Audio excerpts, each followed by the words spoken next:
Καλησπέρα και πάλι. Μπορούμε να ξεκινήσουμε το δεύτερο μέρος. Θα ήθελα παρακαλώ να καλέσω τον κύριο Κωστόπουλο, ο οποίος θα κάνει το moderation του πάνελ για τα δομικά υλικά και τις κατασκευές στην Αμερική. Το πάνελ θα αποτελείται από τον κύριο Κάτσο, από την κυρία Γαριφάλου και από τον κύριο Ηλιόπουλο. Κύριε Κωστόπουλο.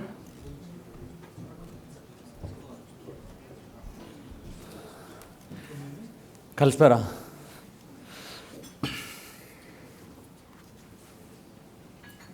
Έχουμε μόνο τον κύριο Ηλιόπουλο.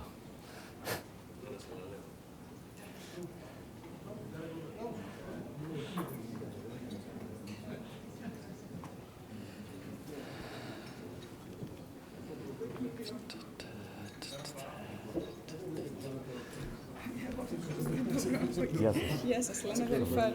Γεια σας. Λοιπόν, ξεκινάμε. Έχουμε ένα εξαιρετικά ενδιαφέρον θέμα συζήτησης, που η αλήθεια είναι ότι πριν από μερικά χρόνια νομίζω ότι δεν θα το σκεφτόμασταν ποτέ ότι θα συζητάγαμε κάτι τόσο ενδιαφέρον για εξαγωγές στις ΗΠΑ. Όπως είπε ο κύριος Μωυσόγλου, έχουμε μαζί μας τον κύριο Κάτσο, πρόεδρο της Jackmar Associates, την κυρία Γαριφάλου, διευθύνων σύμβουλο της Prisma Glass, και τον κύριο Ηλιόπουλο, Business Development Manager της AmCham. Ο κύριος Κάτσος θα μας δώσει μια πολύ ενδιαφέρουσα εικόνα γύρω από τον κλάδο των κατασκευών, γενικότερα των αναπτυξιακών έργων της αρχιτεκτονικής στη Νέα Υόρκη, αλλά όπως θα μας εξηγήσει, αυτό επηρεάζει ευρύτερα τις ΗΠΑ. Και στη συνέχεια θα έχουμε τη δυνατότητα να δούμε απτά παραδείγματα από τις δύο πολύ επιτυχημένες προσπάθειες των ελληνικών εταιριών για να μας δείξουν με τον πιο γλαφυρό τρόπο τι κάναν, τι δεν κάνανε, ποια ήταν αυτά τα οποία θεωρούν ότι είναι τα πλέον σωστά βήματα, και να δούμε πώς στην πραγματικότητα αυτή την πολύ ιδιαίτερη περίοδο μπορεί και ο συγκεκριμένος τομέας να αποτελέσει έναν πολύ σημαντικό μοχλό ανάπτυξης. Για να μην σας καθυστερώ, θα ήθελα να καλέσω τον κύριο Κάτσο να έρθει να ξεκινήσουμε.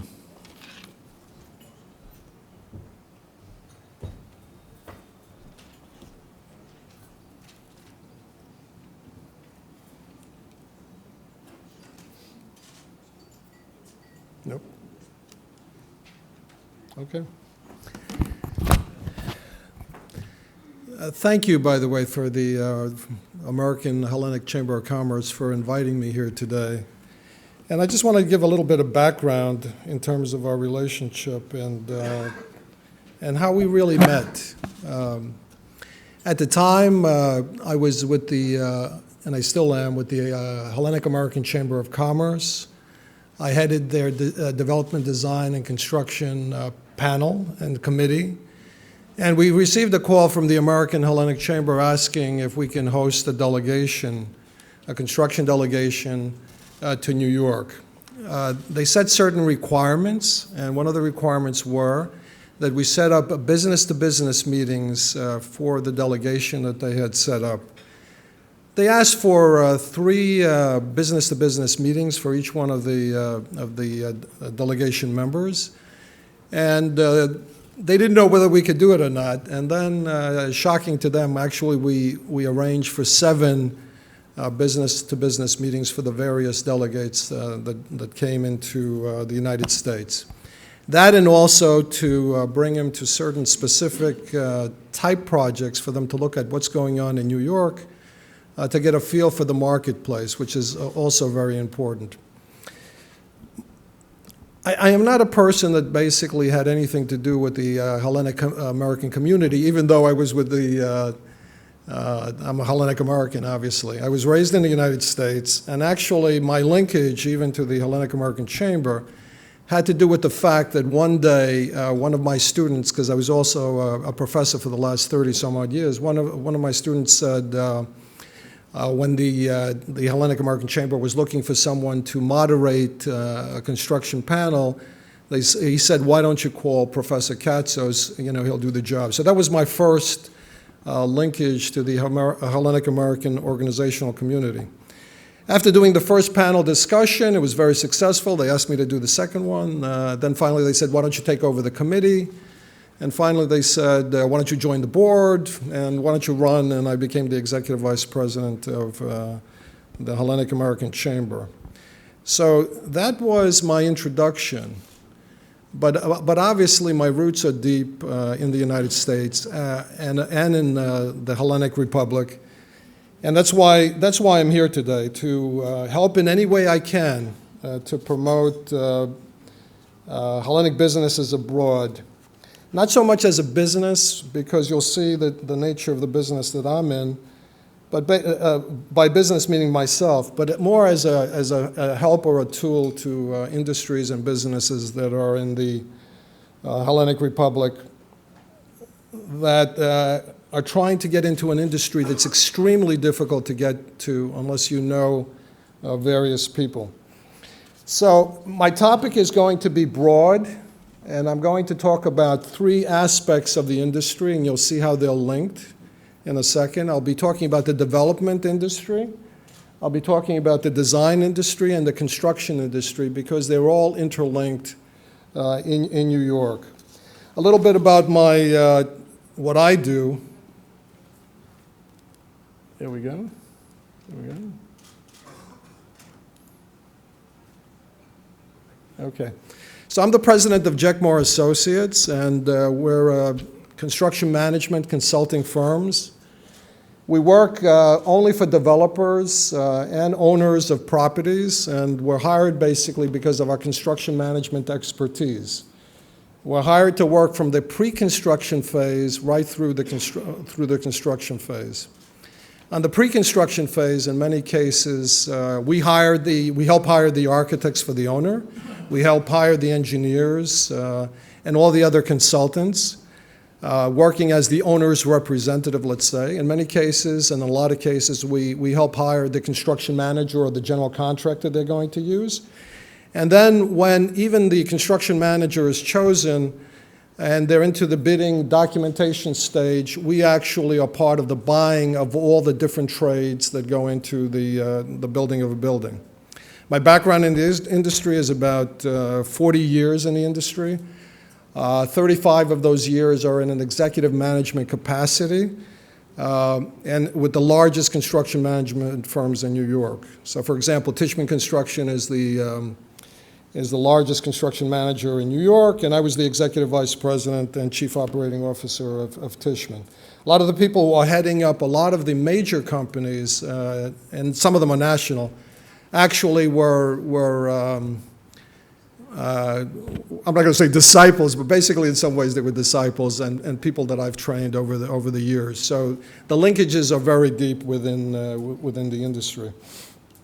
When I have these construction management or development design and construction panel discussions that I discussed, I typically draw extremely large crowds because these particular panel discussions that I have about twice a year, once in October and also in March, I have panelists usually who are the top people in their particular industries. What I try to do as a moderator is to set a panel that actually has one or two major developers, one or two major construction managers, sometimes major architects that are working within the area, and sometimes because of the interface with the financing aspect, I have heads of banks and things of that nature to be on a panel.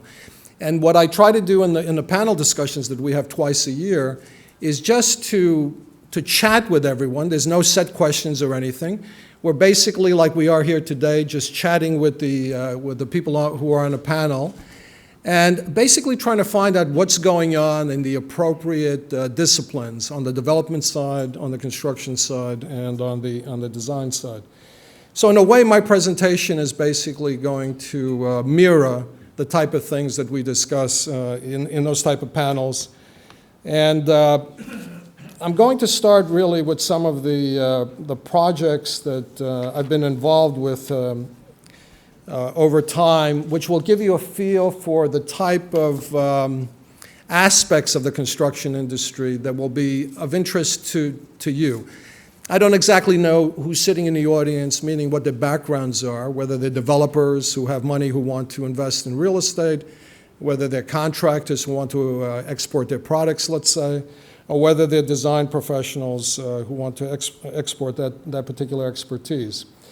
So let's discuss and go over some of the projects that I've been involved with in the city, and some of them are the major projects. One of them was Eckendorf Towers. This particular project is about a little over 1 million square feet. It has 4 towers on top of it. And if you look at this, project, which was done on a construction management basis, you can see the type of materials that would be in this particular type of building. The base, commercial base, the towers are residential. You have masonry exterior, glass, aluminum, and then obviously you know all the products that go inside a particular building, whether it's tile, whether it's marbles, drywall, and electrical, and all the rest of that. Some of you who have visited New York, the Broadway Crowne Plaza, I built this a few years ago. It's a major building. It's about 600,000 square feet. It has, again, a retail base, and most of the buildings that you'll see that I've been involved with have been basically mixed-use type structures. So here you have a retail base. A lot of the lighting on the exterior was set up by the particular area that wanted to create that Broadway feel. And in this particular job, just like the last one's Eckendorf Towers, really transformed the 14th Street area. This project and a lot of the other projects within the area that came about that time transformed the 42nd Street area, or the Times Square area, which was, quite frankly, had gone pretty low in terms of what's going on. Some of you may have stayed in the London Hotel. This particular hotel is 55 stories. When it was built, it was the tallest hotel in New York, and again, a major type structure. In this particular case, it has masonry exterior, aluminum and glass. The Four Seasons, if any of you have visited Manhattan on 57th Street, I built the Four Seasons. And this, again, combined materials that were from other countries. In this particular case, we had AmCham was the architect. And what we did in this particular case is use the French limestone that he used in the Louvre. And because of the fact that there was so much stone on the exterior, we had to find a way, for example, to make it efficient to erect the exterior of the building. So we had the French limestone actually cut in France, delivered to Canada, where it was put on precast panels, and then it was erected actually very rapidly in that particular case. So this project, when it was built, became the tallest hotel in New York. That's another view of IMP's Four Seasons. Ivy Tower on 42nd Street. The actual project has an aluminum exterior on one side and a masonry exterior on the other side, a 50-story building. Again, a retail base. The Atelier was, the building before that I showed you was a rental building. This particular building, the Atelier, is a condo. It was a condo. It has also a retail base. It's approximately 500,000 square feet and about 50 stories. The architect of this was, I don't know, many of you may know him from the architectural community, was Kostas Kondilis, who was one of the most prolific architects in terms of residential buildings at one time. I met Costa maybe 40 years ago when he was working for someone else, and then he went into his business. But certainly this particular block and across the street, he has actually 2 blocks where every building that's on those 2 blocks was actually designed by him. This is a more recent building. It's got a stone base and then an aluminum and glass tower. This is the downtown W Hotel and Residences.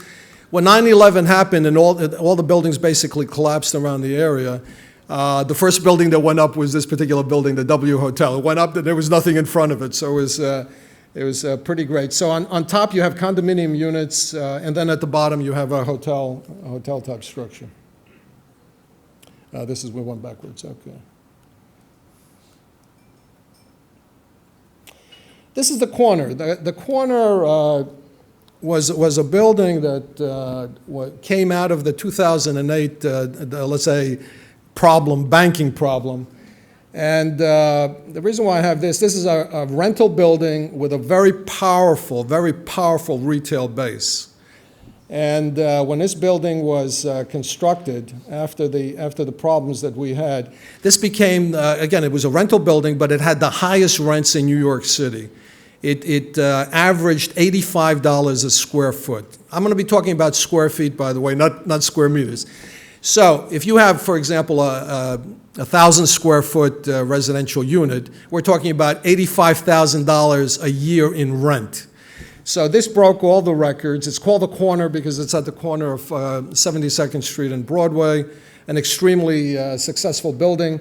What happened was that the developer was actually hired another, what they call feed developer, to develop the building because the developer had never developed this type of building before.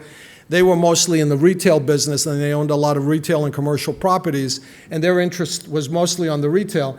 But because of the high rents and when the building was stabilized, they actually sold as a condominium all the residential units on top for a huge profit. This building I like. This building won a tremendous amount of awards, in particular because of where it's located. It's located in Harlem.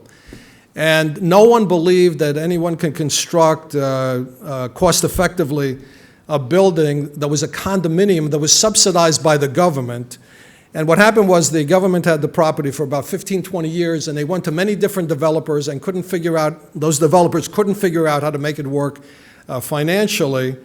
And I was able, I'm also on the executive board of the Harlem Chamber of Commerce. The chamber asked me, could you get involved? And I got involved with some developer friends.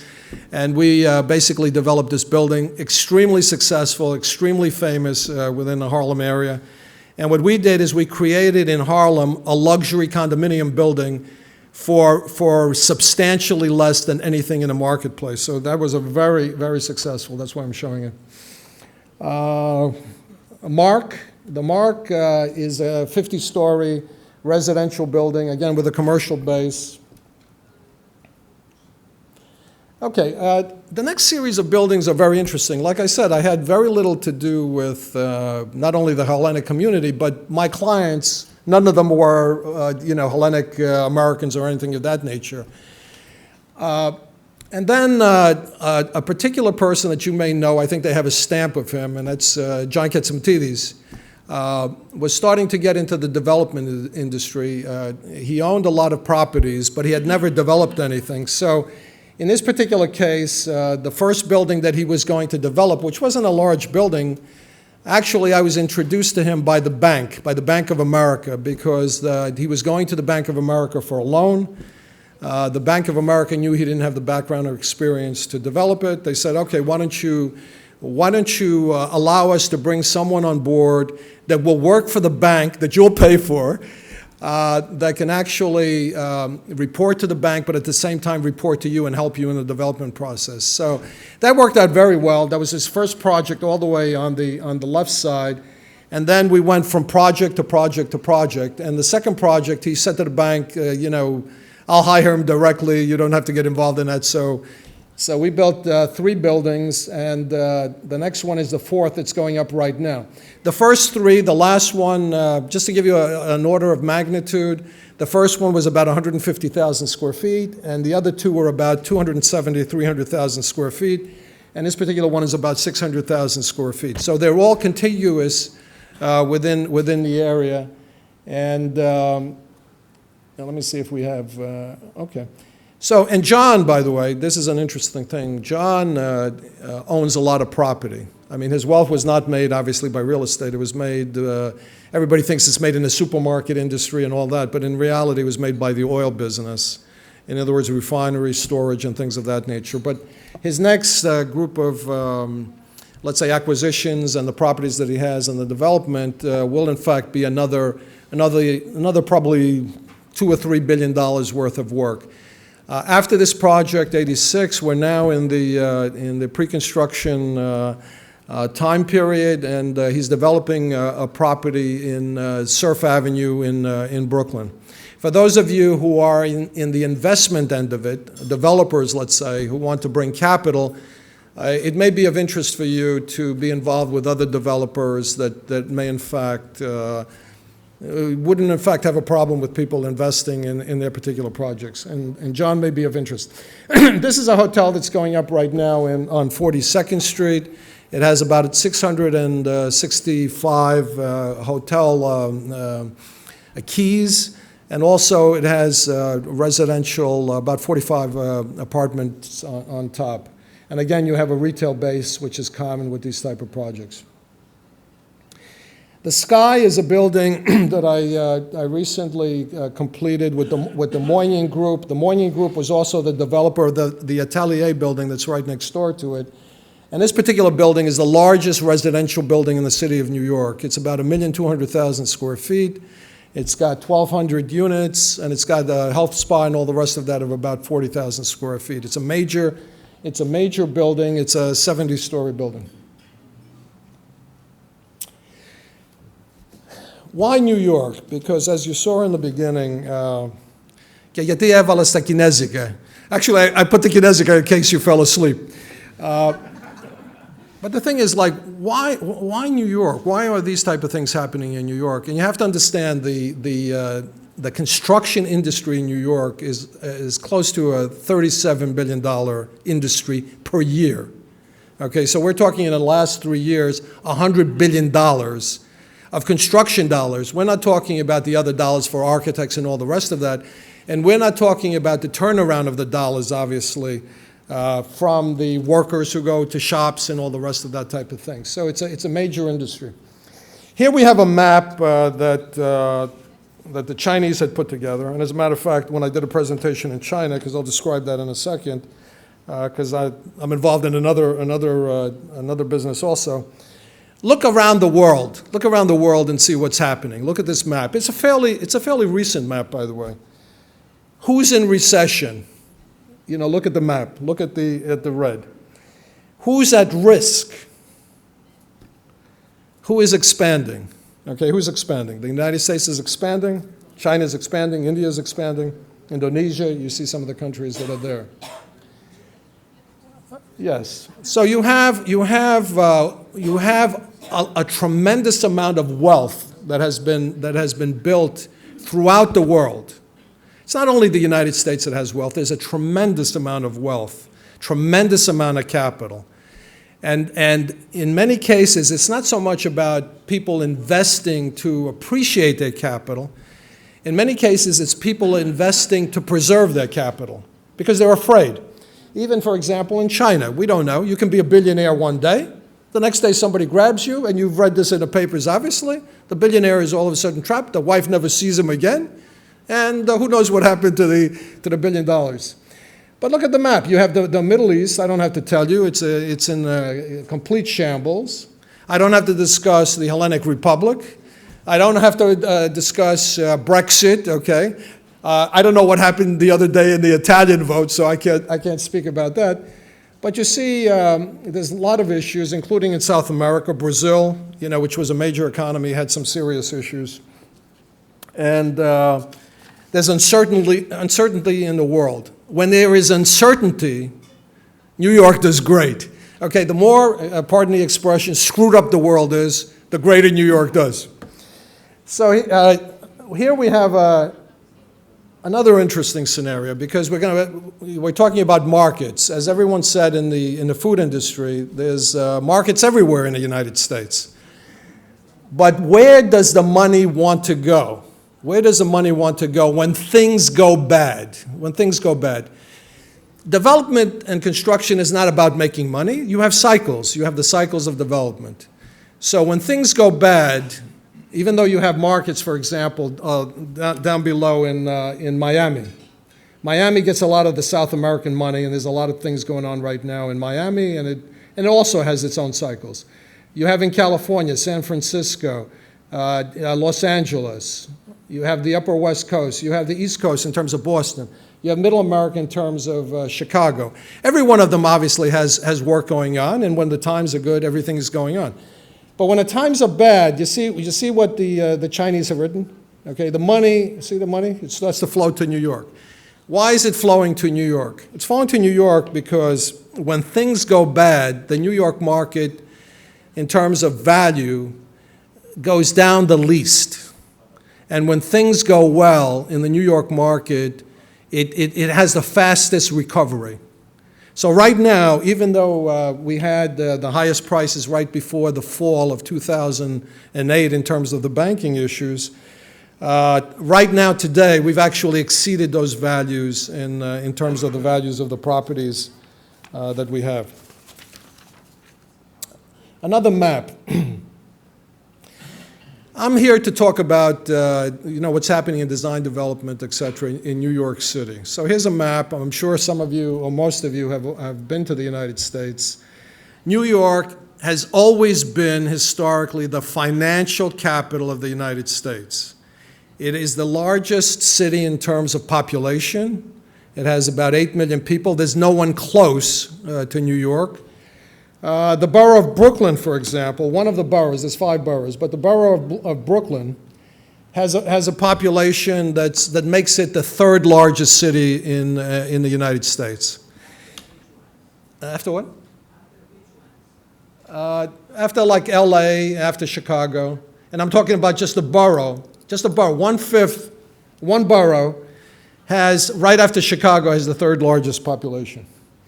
So we have about 8.5 million people, 9 million people, but New York, in terms of construction, really relates, and development really relates to the New York metropolitan area. So we're talking about a population of about 16 to 20 million people that live in that particular area. Most of the activities that you hear about, most of the expensive properties that you hear about, okay, are located in Manhattan. It represents about, out of the $37 billion of construction that I talked about, some of it is public work, but most of it is private work. 60% of the value of the private work is basically in Manhattan. But because of the expense of working in Manhattan, et cetera, all the other boroughs, in particular Brooklyn, is becoming very hot. You have, for example, right now, rents in Brooklyn and property values in Brooklyn that are starting to approach Manhattan. So I want you to get a feel for it. When we talk about development, we're always talking about location, location, location.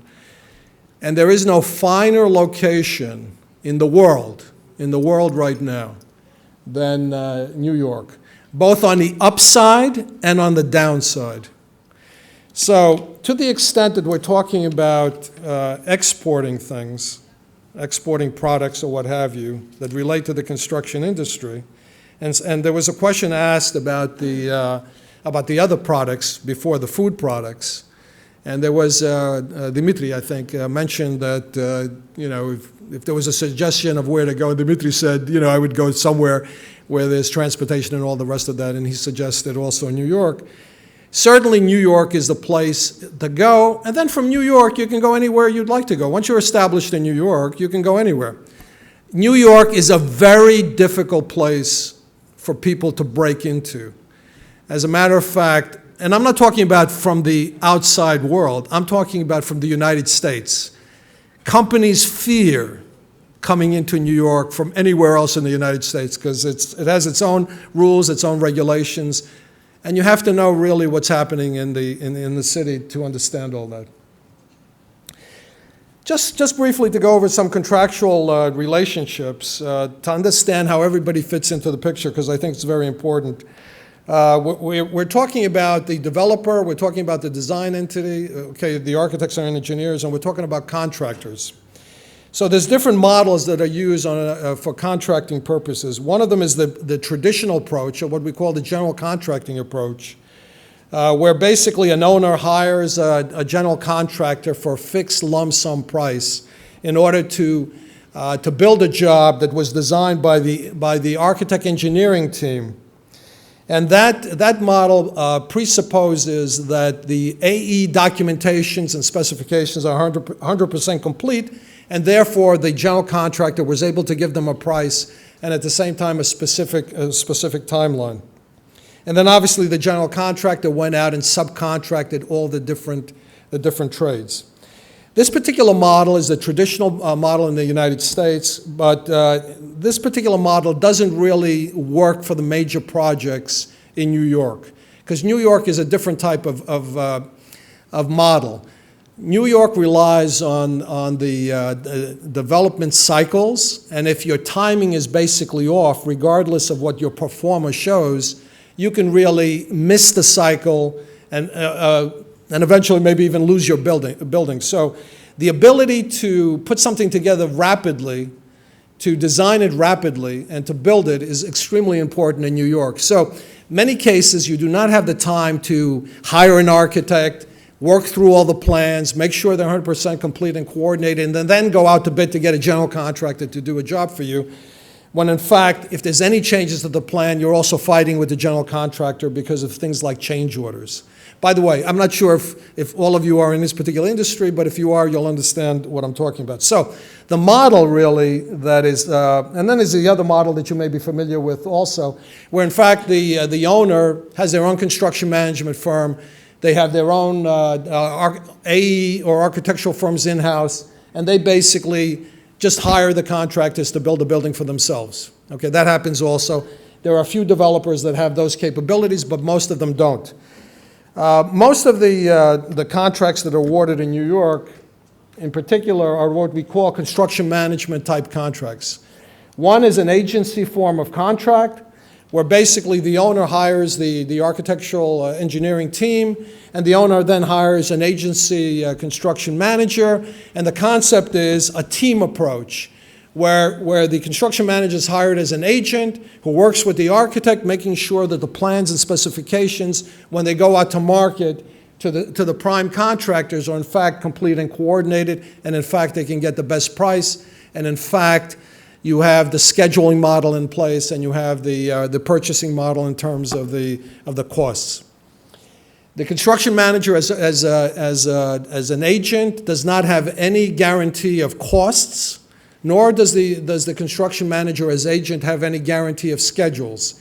So in this particular model, you have to be among the best of the best in order for someone to hire you to do this type of work. You have no risk. Your risk is basically your reputation, which is the total risk in the construction management world. You lose your reputation, you're wiped out. So in this particular model, the best of the best are usually these type of construction managers.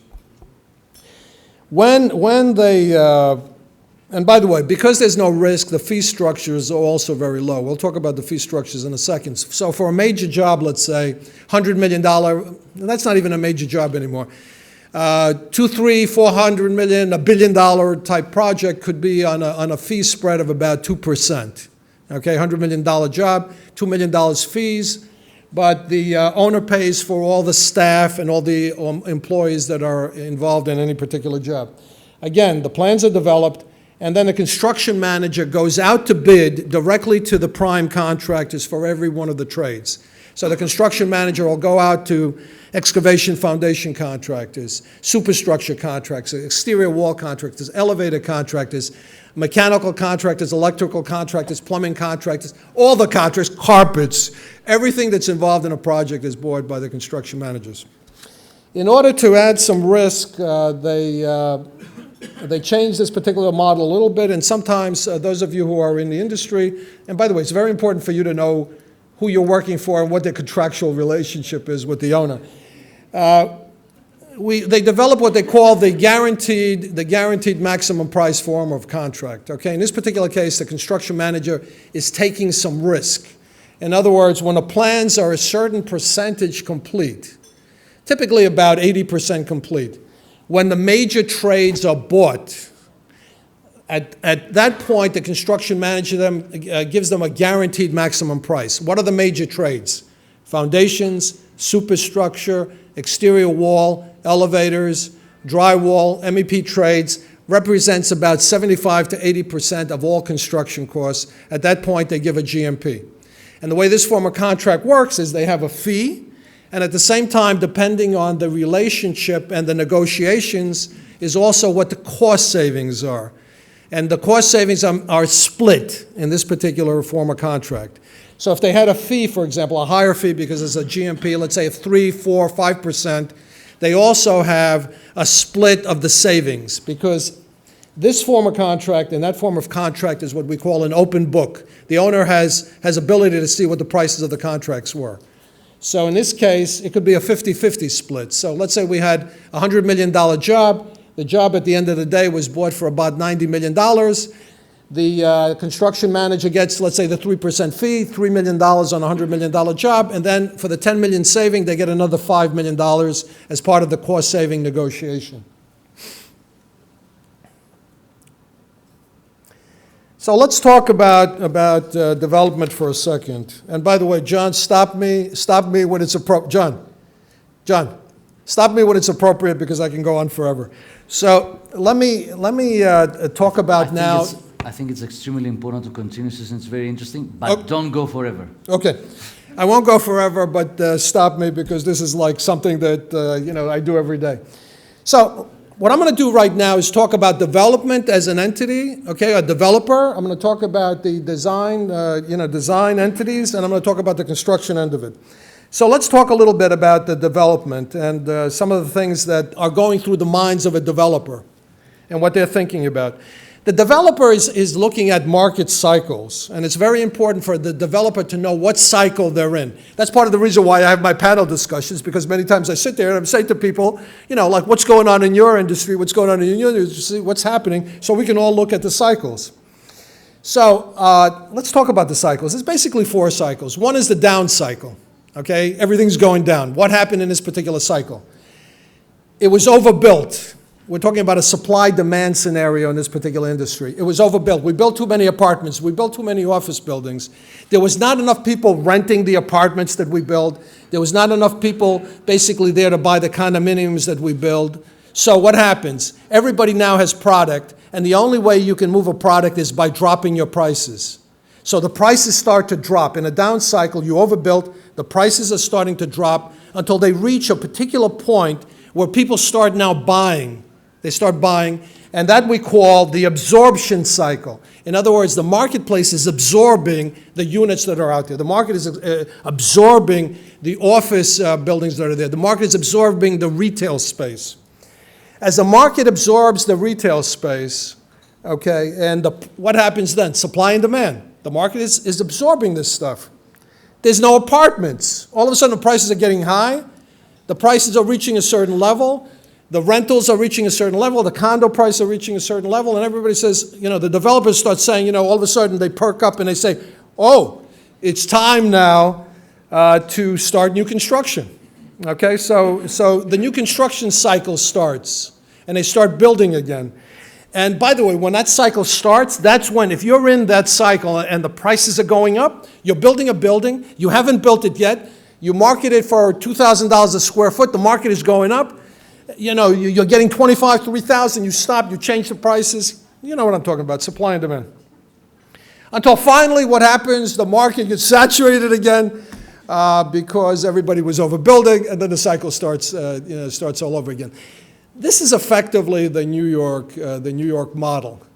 The cycle assumes that that cycle will always continue. In certain marketplaces, that cycle doesn't even exist. But in New York, this is a cycle decade by decade by decade. It's not a new cycle or new theories or what have you. It's something that happens all the time.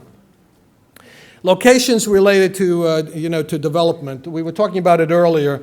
About 60% of development is taking place in Manhattan, about 20% in Brooklyn, about 15% or so in Queens, and then between the Bronx and Staten Island, is the balance of the thing. How much? What is the current market right now? The commercial market, which is office buildings and hotels, is basically about I'd say about a 10 billion, 12 billion, type market a year. Okay, we're talking just construction costs. And the residential market is about, again, right this second, about 12 billion or so. The balance then of the numbers that we were indicating was public works and things of that nature. Financing issues. Where are we today? Because we're talking about the current state of New York. Where we are today is that lenders are very wary right now. Okay, so right this second, what's happening is that a lot of lenders are being very cautious about lending for certain type of things. For example, high-end condos. We're talking about sky-high prices, $4,000, $5,000 a square foot. And we're talking about developers that started to develop very high-end condos. How many high-end people in the world do you have? Okay, how many people can come out and plop down $50 million for an apartment? Okay, there's a limited market for that. So on the higher end of the market, right this second, there's sort of like the lenders are becoming a little bit wary because they're afraid. In other words, what happens if that developer cannot sell at the performance shows they have to sell at 5,000, or let's say 4,000, so they can make another 1,000 profit. But the market now is shrinking. In other words, there's a supply out there. There's not enough people to buy those apartments. The prices start to drop. The lenders are saying, hey, hold it, we have to be very careful. If you had a product, for example, of $2,500 a square foot, okay, or let's say for the same 1,000 square feet that we talked about, we're talking about $2.5 million. Yes, you can find a vast amount of people who have that kind of money that can buy an apartment. So these are things to think about. Κύριε Κάτσο, θα προσπαθήσουμε να το wrap it up a bit. Okay, so I'm gonna go real quick then. Banking lending criteria, typically, if you can get a loan, the banks require you have at least 20 or so percent equity. Alternate financing, that's available in the marketplace. One of them is EB-5, which has to do with immigration funds that can be used for projects. We're talking about hedge funds that are being involved in this process. We're talking about foreign banks. The Bank of China, for example, is financing a lot of these projects. Price of land is also a little bit soft right now, but the price of land is in New York is anywhere from about $250 to $800 a square foot, buildable. So it's very expensive. Soft costs are we have hard costs, which is construction costs, and then we have all the other costs. We have financing and things of that nature. Soft costs typically are about 35–40% of construction costs. Type of developers, there's all types. There's speculative builders, there's land developers, and fee developers and renovators. Okay. Design. When the architects are working, obviously, that means that there's a tremendous amount of action taking place. There's a lot of, for those of you who are in the green technology area, that's one of the things that's being, a lot is going into that. Information technology companies would do very well in some of the construction projects. Code generation technologies also work. Exterior wall contractors and things of that nature would also go well in the market. Very important that it was discussed on the food products in terms of marketing and trends and all that. We talked about absorption rates. The fee structures for architects are approximately, usually go on a square foot basis. They're about $5–6 a square foot. For structural engineers, they're about $1.50, and for mechanical engineers, they're about $2 per square foot. We talked about general contractors. We talked about construction managers. There's public work that's available. There's private work that's available. It's very important to know whether your project is a union project or a non-union project. Historically, New York has been a union town, but more recently is heading towards the non-union side. Trade contractors and suppliers. It's very important for suppliers to be able to link up with people within their industry to help them break the industry and come into the industry. Construction costs are approximately $400 a square foot. General conditions make up about 10% of that amount. We talked about soft costs. Scheduling issues, and those of you who are exporting products. Two very important things that are extremely important to the developers in New York and the contractors in New York. One, obviously, is the price, but the other thing is scheduling, the ability to deliver a product exactly what the contract calls for. In other words, within construction, because of what I indicated, because of the type of money we're talking about, one small aspect of the job can completely destroy the job. For example, if you put up your superstructure and you don't have your exterior wall, you can't continue the interior trades in that particular scenario. So they're very wary of people entering the industry, and keep those two things in mind. Price, not as important as the ability to deliver. When you say you're going to do something, you have to perform. You don't perform, everyone knows who you are in the industry. In other words, it's a huge industry, but an extremely small industry. Everybody knows everybody. That's why when I have the panel discussion, I may have the audience made up of multimillionaires themselves, contractors and things of that nature. Everyone's trying to find out what it is, but everyone knows everyone else. Many people call me on the phone and say, you know, how's that contractor do? What do you know about that contract? Or if I have to find out something, I can find out anything I want with a phone call. I don't have to do market research or anything. You have the contacts that you can make that phone call and know exactly what's taking place in the market. Let me basically end up, because I can talk forever. Let me basically say that we're there to support you, okay, meaning myself and our industry. We're always interested in new contractors. It's very important for you, in particular, to know people in the industry, to be able to connect you to the other people. It's a very difficult place to do work in unless you know people and other people know you and other people can recommend you. I will end with one thing. Where are we? What are my thoughts? The cycle right now seems to be peaking. But in New York, it doesn't really matter. There's a tremendous amount of work on the boards. It'll continue. Even if the market goes down, there's always construction, and it always jumps back, like we said. This last slide really should disturb us all, and that's part of the reason why I'm here, and that's why I don't mind helping you guys out, in particular being a Hellenic American. There's a lot of stereotyping taking place because of the economic situation in Greece. A lot of it was obviously propaganda from other nations. I don't want to go into it. You know better than I do. But if you look at the Pew research that was done in terms of the EU nations and how they saw other nations within the EU, you can see how they stereotype the Hellenic Republic. This is, in particular, extremely important to us in the diaspora, because what happens here affects us also, because we feel that we're connected to this particular nation, to this particular people. We're here to help. We have no interest in anyone denigrating our people. And believe me, and Dimitri talked a little bit about it, but I'm not sure the people really understand. The Hellenic Americans are in every industry in the United States, and many of them in very powerful positions. The other people have not tapped into them at all, but they're there to support you if you need it. But you have to be able, again, to produce. And if we're going to recommend you and put our word, which is extremely important, your word has to meet that qualification. Thank you.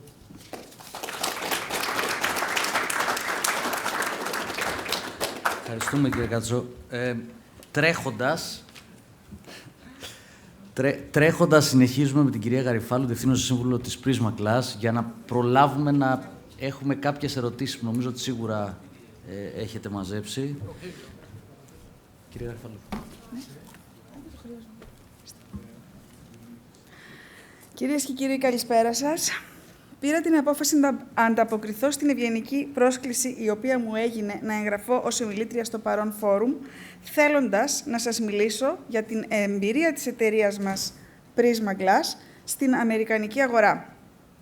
Συνοπτικά, η ιστορία της εταιρείας μας και το αντικείμενο των εργασιών μας συνοψίζεται ως εξής. Η εταιρεία ιδρύθηκε το 1953 από τον πατέρα μου Χρήστο Γαριφάλου. Αρχικά, το αντικείμενο των εργασιών μας ήταν το χονδρικό εμπόριο τροφίμων. Εδόδημα απικιακά έγραφε η επιγραφή στην πρόσωψη του καταστήματός μας. Από τις αρχές της δεκαετίας του 70 ξεκινήσαμε τις εισαγωγές και το χονδρικό εμπόριο ιαλοπινάκων, κυρίως από χώρες του τότε Ανατολικού Μπλοκ. Από τις αρχές της δεκαετίας του 80, κύριο άξονα της δραστηριότητάς μας αποτέλεσε το γυαλί. Επιλέξαμε δηλαδή στο ξεκίνημα της οικιστικής έκρηξης στην Ελλάδα να ασχοληθούμε με το εμπόριο μιας βασικής και στις περισσότερες περιπτώσεις αναντικατάστατης πρώτης ύλης. Τη δραστηριότητα αυτή την ασκούσαμε τότε αποκλειστικά από τις εγκαταστάσεις μας στην πόλη καταγωγής μας, στην Καβάλα. Τα τζάμια αποτελούν την πρώτη ύλη για μια μεγάλη σειρά από προϊόντα. Κλασική εφαρμογή είναι τα κουφώματα και οι προσώψεις οικοδομών, αλλά επίσης μεγάλες εφαρμογές είναι τα οχήματα, οι επαγγελματικές και οικιακές ηλεκτρικές συσκευές, οι διακοσμητικές εφαρμογές στο interior design, οι ηλιακοί συλλέκτες, η επιπλοποιία, τα έπιπλα πόλης όπως στάσεις λεωφορείων, μετρό κλπ. Και βέβαια τα φωτοβολταϊκά πάνελς. Στις αρχές της δεκαετίας του 90, όταν σταμάτησε η παραγωγή αλοπινάκων στην Ελλάδα από την εταιρεία χημικών προϊόντων και λιπασμάτων του ομίλου Μποδοσάκη, εγκατασταθήκαμε στις αποθήκες τους, στη Δραπετσόνα, και ουσιαστικά από τότε καθιερωθήκαμε ως leaders στο χώρο εμπορίας του γυαλιού στην Ελλάδα. Λειτουργήσαμε εκεί για μια δεκαετία και το 2000 μεταφερθήκαμε σε ιδιόκτητες αποθήκες στον Ασπρόπυργο Αττικής. Συγχρόνως, συνειδητοποιώντας ότι το γυαλί σαν commodity εμφάνιζε σοβαρότητες διακοιμάσεις στην τιμή και στη ζήτηση, εισήλθαμε στον χώρο της επεξεργασίας και της μεταποίησης του γυαλιού. Σε νέες εγκαταστάσεις στη Θεσσαλονίκη ξεκινήσαμε την παραγωγή ιαλοπινάκων ασφαλείας, δηλαδή θερμικά επεξεργασμένων tempered και πολυστρωματικών laminated ιαλοπινάκων. Στη συνέχεια, παρακολουθώντας τις ανάγκες των πελατών μας τζαμάδων, ξεκινήσαμε την εμπορία καινούριων και μεταχειρισμένων μηχανημάτων επεξεργασίας γυαλιού, καθώς επίσης και την παροχή υπηρεσιών εγκατάστασης και συντήρησης των μηχανημάτων αυτών. Σήμερα αντιπροσωπεύουμε κορυφαίους ευρωπαϊκούς οίκους παραγωγής μηχανημάτων για την επεξεργασία γυαλιού. Πρόσφατα, δηλαδή από το 2010 και μετά, η αναγκαιότητα καθετοποίησής μας, αλλά και η ανάγκη πλήρωσης κάποιων κενών που άρχισαν να εμφανίζονται στην αγορά λόγω της οικονομικής κρίσης, μας όθησαν να εισέλθουμε στο χώρο της μελέτης, κατασκευής και τοποθέτησης γυάλινων δομών προστιθέμενης αξίας απευθείας στα κτίρια. Σήμερα δηλαδή είμαστε one-stop shop γύρω από το γυαλί.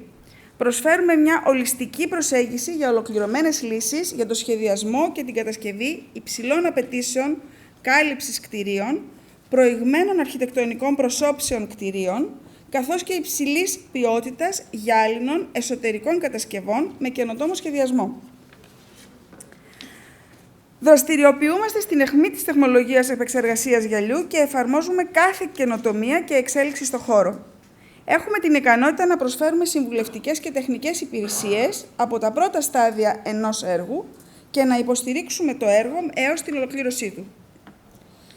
Συνδυάζοντας την παραπάνω τεχνογνωσία, είμαστε, επί μεγάλο χρονικό διάστημα, πρωτοπόροι στον τομέα του χονδρικού εμπορίου ιαλοπινάκων και στον τομέα επεξεργασίας ιαλοπινάκων στην ελληνική αγορά, στην αγορά των Νοτίων Βαλκανίων και της Κύπρου. Διαθέτουμε εγκαταστάσεις μεταποίησης και αποθήκευσης συνολικής έκτασης 40.000 τετραγωνικών μέτρων στην Καβάλα, στην Θεσσαλονίκη και στην Αττική. Φέτος δημιουργήσαμε και μία πρωτοποριακή έκθεση, ένα μοντέρνο εκθεσιακό χώρο, το Eyeglass Showroom, στη μεταμόρφωση Αττικής, όπου ιδιοκτήτες κτηρίων, αρχιτέκτονες, μηχανικοί και σχεδιαστές μπορούν να βιώσουν την πραγματική εμπειρία της χρήσης των διάφορων κατασκευών και εφαρμογών από γυαλί, καθώς και των υλικών που σχετίζονται με το έργο τους. Έχοντας λοιπόν για πολύ καιρό στη σκέψη μας και στους σχεδιασμούς μας την επέκταση των δραστηριοτήτων μας εκτός Ελλάδας, θεωρούσαμε πάντα ως τον απόλυτο στόχο των αγορών τις Ηνωμένες Πολιτείες. Από τα έτη 2007 και 2008 κάναμε μια πρώτη έρευνα της εκεί αγοράς και όσο και αν φαίνεται περίεργο, διαπιστώσαμε ότι στην Ευρώπη και στην Ελλάδα υπερέχουμε με μεγάλη διαφορά έναντι των ΗΠΑ στη χρήση και τις εφαρμογές του γυαλιού. Από την έρευνα στην Αμερική προέκυψε ότι η χρήση του γυαλιού στην εξωτερική κάλυψη των κτηρίων, στα κελύφη των κτηρίων, αν εξαιρέσει κανείς τους ουρανοξύστες, υπολοιπόταν σημαντικά της χρήσης που έχουμε στην Ευρώπη, σε ποσότητα και έκταση επιφανειών, σε αισθητική, σε τεχνική και σε τεχνολογία. Η δε χρήση του γυαλιού στο εσωτερικό των κτηρίων ήταν σχεδόν ανύπαρκτη. Είχαμε μπροστά μας μία πραγματικά παρθένα αγορά με ανυπολόγιστες δυνατότητες.